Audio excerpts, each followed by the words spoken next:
Nagsimula ang palabas sa isang magandang babae na nagngangalang Paige. Siya ay nagulat nang biglang dumating ang kanyang mga katrabaho. May dala silang cake para sa kanya bilang pasasalamat sa kanyang tulong ngayong summer, at ninanais nila ang kanyang magandang kapalaran para sa kanyang taon ng pag-aaral. Kinuha ni Paige ang kanyang sasakyan at nagmaneho pauwi sa kanyang lugar sa Wisconsin. Ang eksena ay lumipat sa Denmark kung saan ang isang kulay itim na kotse ay pumarada. Binuksan ng driver ang pinto para sa isang makisig na binata. Pagdating niya sa isang lugar, siya ay nakangiti sa isang grupo na naghihintay sa kanya. Siya ay binibiro ng kanyang kaibigan kung matatalo niya ito gamit ang limo ng kanyang ina. Sumagot naman ang binata na dapat itong matakot dahil maraming modification ang limo ng kanyang ina. Samantala, si Paige ay nakabalik sa Wisconsin, at pagkarating niya sa kanilang bahay ay nagmamadali. Ang kanyang ina ay nagtatanong tungkol sa kanyang trabaho at si Paige ay nagkwento naman ng ilang mga bagay. Balik sa Denmark, ang dalawang kalalakihan ay nagkaroon ng karera sa abalang kalye habang pinipigilan ng pulis ang mga taong tumatawid. Samantala, ang dalaga ay nagmamaneho sa likuran ng isang tractor at nahirapan siyang mag-overtake dahil maraming sasakyan ang kanilang nakakasalubong. Sa wakas ay nakarating din siya sa kanyang appointment na tila isang kasalan, at halos masagi niya ang bride at groom. Nang bumaba si Paige mula sa kanyang sasakyan, maamong pinupuri niya ang suot ng bride habang nagpapalit ng formal na sapatos sa kanilang harapan. Samantala, ang Crown Prince ng Denmark na nakikipagkarera sa kanyang kaibigan ay natalo. Ngunit nang lumabas ito mula sa kanyang sasakyan, siya ay nilapitan ng dalawang magandang babae upang bigyan ng halik. Hindi alam ng prinsipe na mayroong mga reporter na kumukuha ng kanyang larawan. Samantala, si Paige ay nakaupo kasama ang kanyang kaibigan sa kasalan at nag-uusap tungkol sa dapat nilang sundin ang kanilang mga pangarap at makita ang mundo sa halip na magpakasal. Siya lamang ang nag-iisang single ngayon sa lahat ng kanyang mga kaibigan. Nababagot siya habang pinapanood ang mga kaibigan na nag-aabang sa bulaklak na ihahagis ng bride. Sa isang lugar sa Denmark, hinihintay ang pagdating ng Crown Prince na si Edward ng kanyang mga magulang. Ilang sandali pa ay dumating siya na nakasuot ng magarbong damit ng prinsipe, at kasama ang pamilya ay pumasok sila sa loob habang ipinapahayag ang kanilang mga pangalan. Si Paige ay dumating sa kanyang silid sa dorm at niyakap ng kanyang kaibigan na kasama niya sa silid. Masaya ito na nandito na siya. Ipinahayag ni Paige na magiging abala ito kahit na nasa silid dahil mayroon siyang trabaho at klase at ilang mga aktibidad. Ngunit pinayuhan ito ng kanyang kaibigan na mag-relax, at pagkatapos ay dinala si Paige kasama ang mga bagong kaibigan sa isang bar. Nag-serve sa kanila ng beer ang isang chubby na lalaki na kakilala rin ni Paige at pagkatapos ay nagsimula siyang magsalita tungkol sa kanyang kinabukasan at trabaho. Ngunit siya ay pinatagay ng beer ng kanyang kaibigan.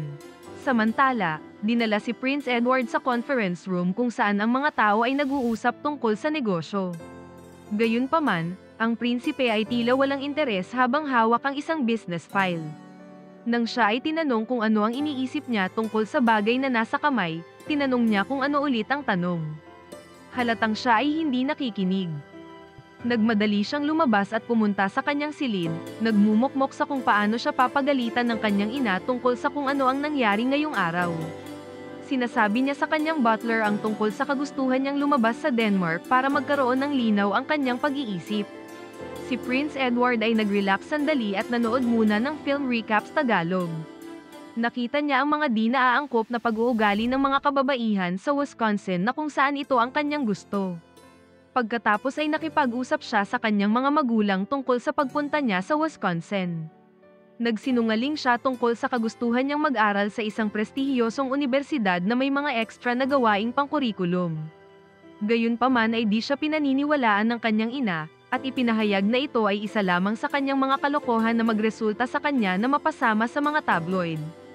Si Edward ay nagalit at sinasabing di niya kailangan ang pahintulot ng sino man o pera para gawin ito. Pagkatapos ay nagmadali siyang umalis. Sinabi ng hari sa reyna na hayaan na ito dahil hindi na ito mapipigilan. Gayunpaman, inilaan nila ang butler para samahan ang prinsipe. Paglapag nila sa Wisconsin, sinabihan ni Edward ang butler na huwag siyang tawagin bilang isang prinsipe, ngunit tawagin itong Eddie. Nakatingin si Eddie sa mga kababaihang dumadaan at sa kanyang imahinasyon ay tinatanggal nito ang kanilang mga pangitaas. Dumating ang prinsipe at ang kanyang butler na si Soren sa dormitoryo kung saan nagkalat ang mga basura sa bawat sulok. Tinabig ni Soren ang prinsipe ngunit sinabi nito na ayos lang. Ang isa nilang ka-roommate ay dumating. Siya ay malaki at napakataba at mahilig kumain ng mga junk food. Nagbigay siya ng mga paghihigpit sa kanyang mga pagkain at Xbox. Ang dalawang baguhan mula sa Denmark ay nakasuot ng damit bilang mga college boys. Bumababa sila sa bar at si Eddie ay nakangiti tungkol sa na-e-enjoy niya ang buhay sa Amerika tulad nito. Umupo sila sa nakakalat na mesa, at tinawag ni Eddie ang waitress na lumabas na si Paige. Sinabi niya na siya ay nagtatrabaho sa bar at hindi isang waitress. Kailangang pumunta sila sa counter kung gusto nilang umorder ng mga inumin. Iminungkahi ni Soren na siya ang pupunta. At habang sila ay umiinom, nakatitig si Eddie kay Paige na nasa counter. Lumapit ang prinsipe sa dalaga at nakipag-usap saglit. Pagkatapos ay biglang hiniling ng prinsipe na hubarin nito ang kanyang pang-itaas para sa kanya. Nang marinig ito ng dalaga, itinutok niya sa lalaking bastos ang sprinkle ng beer. Pagkatapos ay agad na dumating ang gwardya para ilayo ang mga dayuhan. Sunod na araw, si Paige ay nakaupo sa kanyang science class at si Eddie ay pumasok kasama si Soren sa likod niya. Sinabihan ito ng professor na huwag muling mahuhuli sa klase, at dahil si Soren ay hindi naka-enroll sa universidad, sinabihan ng prinsipe na maghintay ito sa labas. Umupo si Eddie sa bakanteng upuan, kung saan katabi niya ang babae na kanyang binastos kagabi. Pagkatapos ay sinabi ng professor na ang bawat katabi ng mga estudyante ay ang kanilang permanenteng kasama sa lahat ng aktibidad sa laboratorio, kaya naman ay ikinabahala ito ni Paige. Pagkatapos ng klase, iniabot ni Paige ang supply list ni Eddie na naiwan sa kanilang classroom. Pagkatapos ay sinabi na huwag siyang hadlangan sa klaseng ito dahil kailangan talaga niyang maging mabuti sa panig ng professor para makarating sa med school. Humingi naman ng tawad si Eddie para sa ginawa niya kagabi, sinasabing naglilibang lamang ito. Ngunit ngumisi si Paige sa kanyang hindi tapat na paghingi ng tawad habang paalis. Pinipigilan siya ng binata sa pamamagitan ng formal na paghingi ng tawad na tila nararapat para sa Amerikana. Paglingon ni Eddie ay tinanong ito ni Soren kung siya ba ay lasing. Palusot ng prinsipe na kumikilos siya bilang si Shakespeare para agad na umalis si Paige. Ang dalaga ay nakaupo sa dorm at ibinahagi sa kanyang kaibigan ang tungkol sa kung paano niya hindi gusto ang binata. Gayunpaman ay sinabi ng kaibigan na ang binata ay may hitsura, ngunit si Paige ay tila walang pakialam. Gayunpaman, habang patuloy siyang nagsusulat para sa kanyang aplikasyon, iniisip niya ang tungkol sa hindi niya ito matiis. Sunod na araw sa laboratorio, si Eddie ay hindi nagpakita at si Paige ay nabigo sa kanyang eksperimento. Dahil ang kanyang partner ay di nagpakita, pinuntahan niya ito sa dorm room pagkatapos ng klase para pagalitan. Doon, nakita niya si Soren na nagluluto ng marangyang almusal para sa lihim na prinsipe. Tinanggihan niya ang alok ni Soren na samahan sila at galit na sinabihan si Eddie na pumasok sa kanilang sunod na klase at maging handa. Napagtanto ni Eddie na wala na itong pera dahil siya ay hiwalay sa kanyang pamilya, kaya naman ay pumunta ito sa lugar kung saan nagtatrabaho si Paige. Nagsinungaling siya na nakuha niya ang rekomendasyon mula kay Paige kaya naman ay tanggap agad siya sa trabaho. Nang makita si Eddie ng dalaga, nagtanong ito kung gusto talaga ni Eddie na gawing impyerno ang buhay niya. Hindi man lang niya alam kung paano gumawa ng turkey sandwich. Humingi ng paumanhin si Eddie at sinasabing kailangan niya talaga ng pera.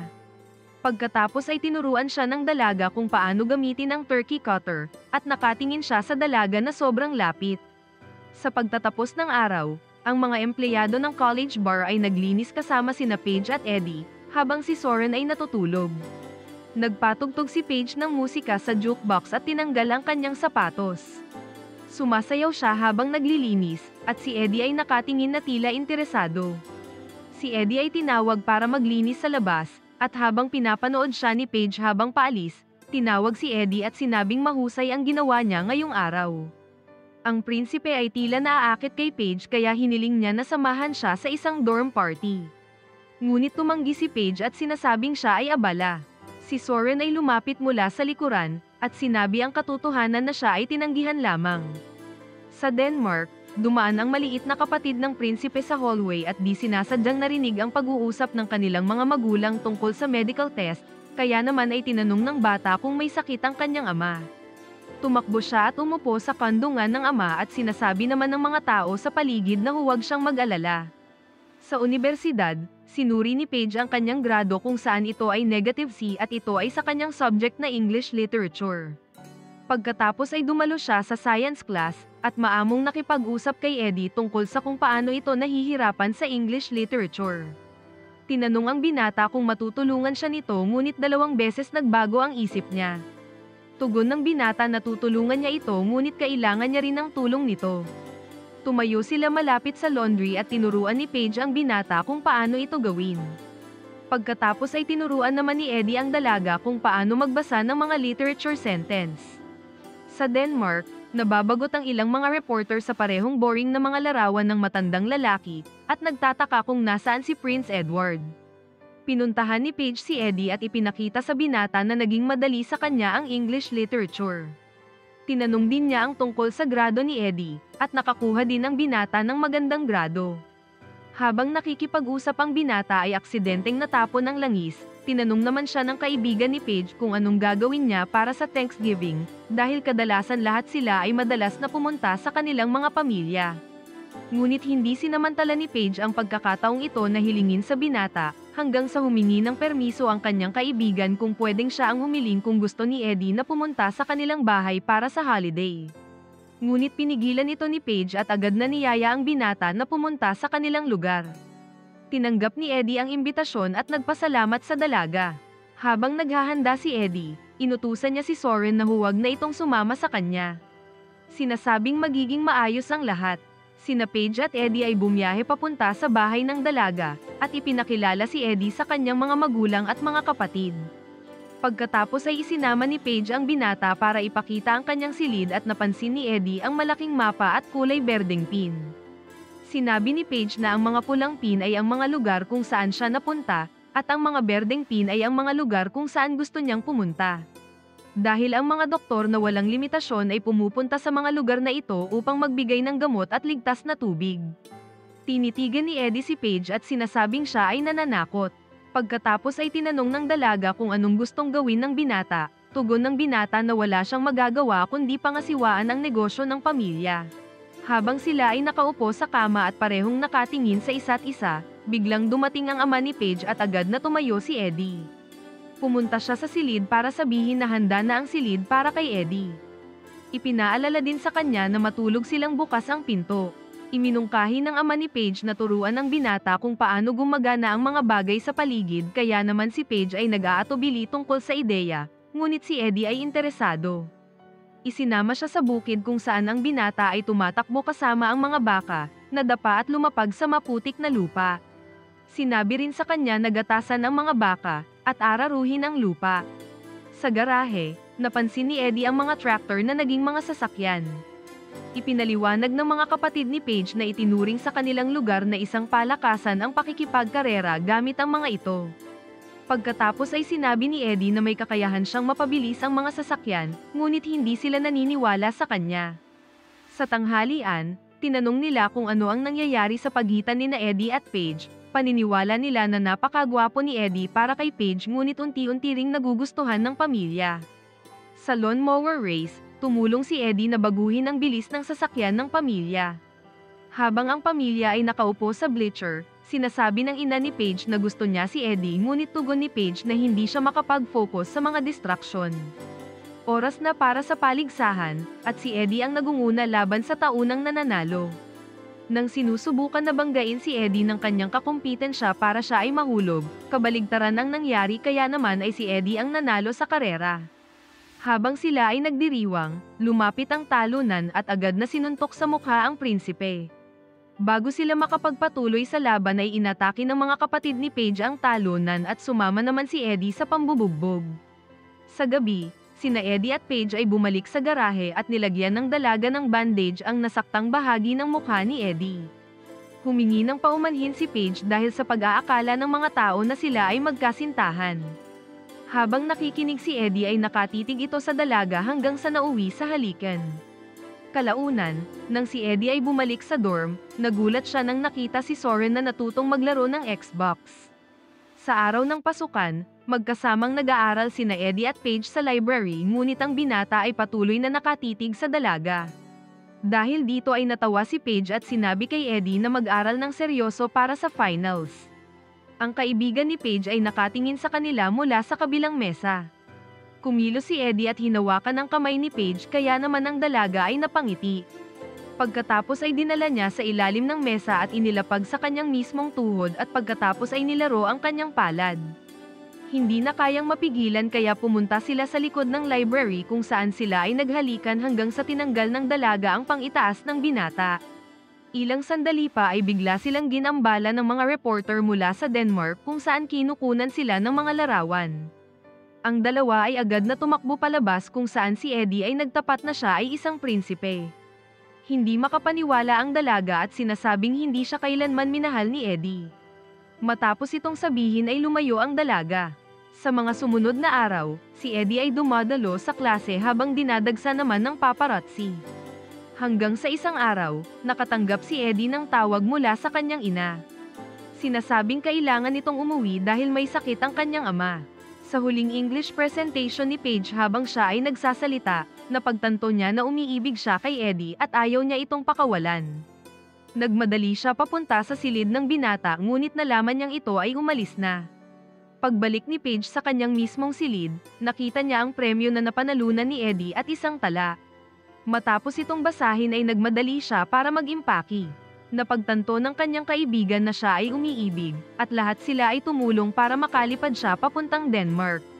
Pagkarating doon, nakatayo siya sa karamihan ng tao habang ang maharlikang pamilya ay dumadaan. Tinatawag niya ang prinsipe ng ilang ulit, at sa wakas ay nakita siya ng prinsipe nang makilala si Paige ng mga tao at tinatawag ang pangalan nito. Ikinatuwa naman ng prinsipe na makita ang dalaga at nilapitan ito habang nakasakay sa kabayo. Dinala niya ang dalaga sa isang pagdinig sa korte at hiniling na tumayo ito malapit sa kanya habang nag-aanunsyo sa kapulungan.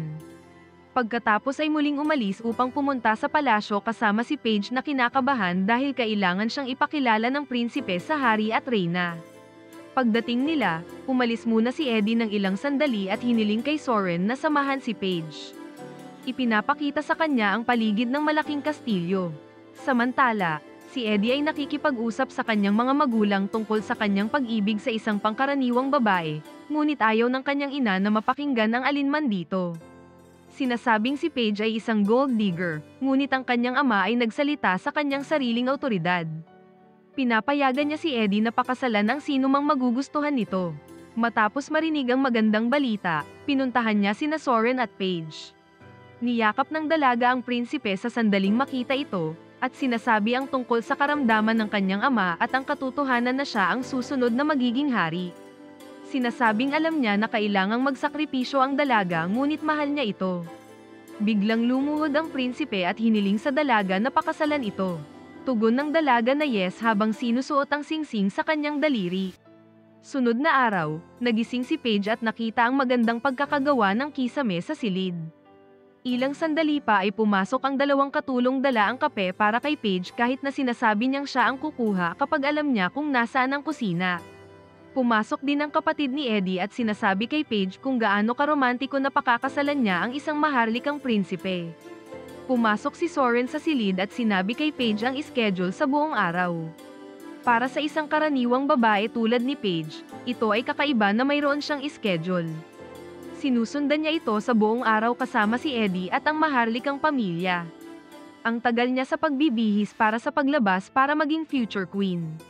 Siya ay naakma sa isang magandang damit at siya ay dinala para sa hapunan kasama ang mga maharlika. Nakatingin sa kanya ang ina ni Eddie nang walang katiyakan. Sa isang pagbubukas ng ospital, ang mga reporter ay nakatuon kung nasaan si Paige kaysa sa pagbubukas ng isang prestihiyosong ospital. Iniulat si Paige na nakikipaglaro sa isang silid kasama ang ilang mga bata.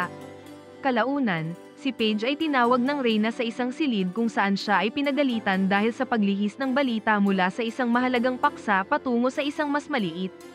Humingi naman ng paumanhin si Paige at sinasabing ginagawa niya ang kanyang makakaya. Sinasabi ng reyna na kailangan niyang isakripisyo ang kanyang sarili kung nais niyang mabuhay bilang isang reyna. Tugon ni Paige na ganoon lamang siya na nagmula sa Wisconsin. Pagkatapos ay sinabi ng reyna na walang mananatili na Paige Morgan dito. Hindi makapaniwala si Paige sa narinig habang nakatingin sa reyna. Kalaunan, binisita ni Paige si Eddie kasama ang may sakit na ama. Sa labas ng silid ay nakatingin si Paige na tila may napagtanto na isang bagay. Si Eddie ay dumalo sa isang mahalagang pagpupulong habang ang reyna at si Paige ay nakaupo sa itaas ng silid. Habang sila ay nag-uusap tungkol sa isang bagay na napakahalaga at kailangang ayusin sa sunod na 6 na oras, perpektong pinangangasiwaan ni Eddie ang sitwasyon. Naalala niya ang sandali na ginugol ang kanyang oras kasama ang pamilya ni Paige, kung saan sinabi ng ama ni Paige na lahat sila ay nagtutulungan.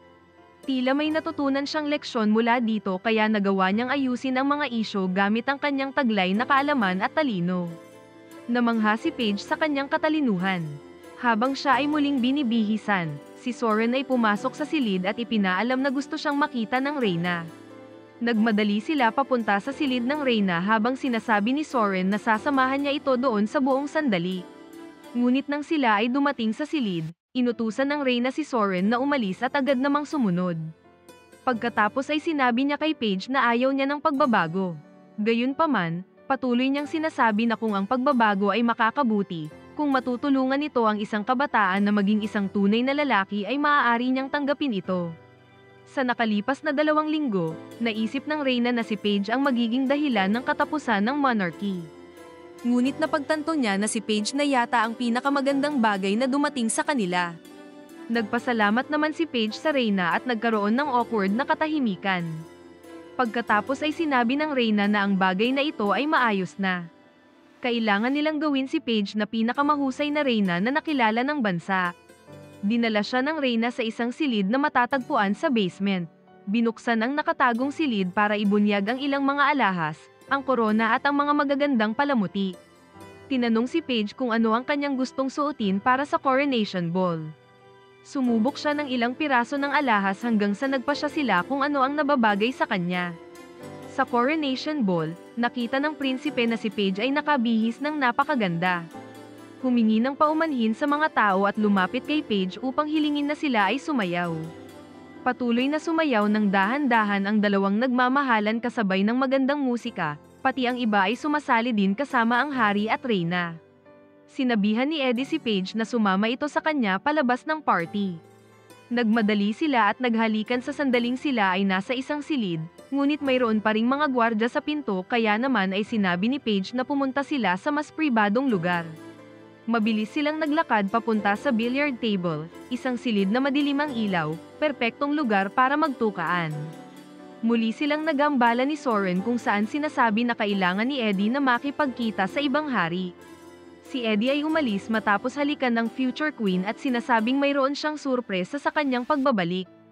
Habang siya ay umupo kasama ang ama at ang ibang hari para pag-usapan ng ilang mga mahalagang bagay, si Paige ay nakatingin sa kanya ngunit isinara ni Soren ang pinto. Siya ay mag-isa na ngayon sa silid at tumitingin sa paligid hanggang sa napansin ang globo. Tumitig siya at naalala ang mga lugar na gusto niyang puntahan para tulungan ang mga mahihirap. Naalala niya ang kanyang pangarap na matanggap siya sa Johns Hopkins Med School, at ilang sandali pa ay bumalik si Eddie. Dinala siya ng prinsipe para ipakita ang surpresa kung saan ito ay isang turkey cutting machine. Habang ginagawan niya si Paige ng sandwich, hindi niya napapansin ang walang katiyakang ekspresyon ng babae. Sinasabi ni Paige na nakita niya kung gaano ipinagmamalaki ng hari ang kanyang anak at sinabi sa prinsipe na ito ay naging kapansin-pansin, ngunit hindi na niya ito magagawa pa. Nang marinig ito, lumingon ang prinsipe at naguguluhan sa mga salitang sinabi ni Paige. Muli niyang sinabi na hindi siya maaaring manatili. Sinasabi ng babae na siya ay si Paige pa rin at mayroon siyang mga pangarap na hindi niya maaaring itapon. Malungkot na tinanong ni Eddie kung paano naman sila. Tugon ni Paige na ang prinsipe ay nabibilang dito kasama ang kanyang pamilya at korona, ngunit siya ay hindi. Pagkatapos ay nagtanong ang prinsipe kung magkikita pa sila, ngunit si Paige ay lumuha at sinasabing hindi niya alam. Lumapit ang prinsipe sa kanya at sinasabi na hindi niya ito kayang pigilan kahit anong pilit niya. Napaluha ang dalawa habang napayakap sa isa't isa. Sunod na eksena, Tinanggap ni Eddie ang kanyang korona sa pamamagitan ng isang seremonya. Ang kanyang ina ay nanunood habang tinatanggal ng ama ang kanyang korona, at ito ay upang isuot sa ulo ni Eddie. Tila siya ay nakatakda para sa posisyong ito, ngunit ang kanyang mukha ay walang kibo. Nawala sa kanya ang babae na kanyang minamahal, habang pinapasan ang responsibilidad ng buong kaharian. Pagkatapos ay dinala siya sa balkonahe kung saan siya ay ipinakilala bilang bagong hari sa pangkalahatang publiko. Nagbigay siya ng talumpati tungkol sa katapusan at sa simula. Pinapanood siya ni Paige at pagkatapos ay umalis sa karamihan ng tao habang patuloy ang bagong hari sa kanyang magandang talumpati. Si Paige ay lumipad pabalik sa kanyang bansa at tila may kabigatan sa kanyang loob. Bumalik si Paige sa kanyang pamilya, at niyakap ng mahigpit ng kanyang ina. Sunod na eksena, pinalaya ni Soren ng isang paru-paro para lumipad pataas sa langit habang papunta ito kung nasaan si Paige na ngayon ay nagtapos sa pag-aaral. Suot ang kanyang graduation gown, binati siya ng kanyang mga kaibigan at pamilya. Ilang sandali pa ay narinig niya ang boses ni Eddie mula sa likuran habang bumibigkas ng tula. Masayang lumapit si Paige sa kanya at sinabi ni Eddie na maghihintay ito para sa kanya, hanggang sa makapagtapos siya ng med school o kaya ay maging isang ganap na doktor at maaari niyang gawin ang anumang bagay na naisin niya. Sinabi ni Paige na ang Denmark ay hindi magiging handa para sa reyna na tulad niya.